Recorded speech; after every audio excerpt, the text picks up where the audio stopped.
The coolest factor of your DVR service is the ability to manipulate live TV.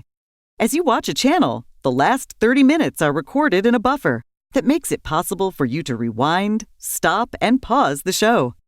As you are watching live TV, use the DVR controls to skip back, skip ahead, rewind, fast forward, pause, and to watch TV in slow motion.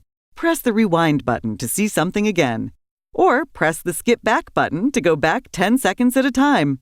You can pause the program to walk away and then press play to continue from that point. Pressing the rewind and fast forward buttons multiple times increases the speed. If you rewind further back in the program, you can always fast forward or skip forward as well.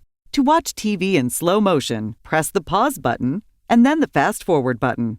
There are 3 speeds available in slow motion. At any time, you can also press the live TV button to get to the actual point where the program is airing.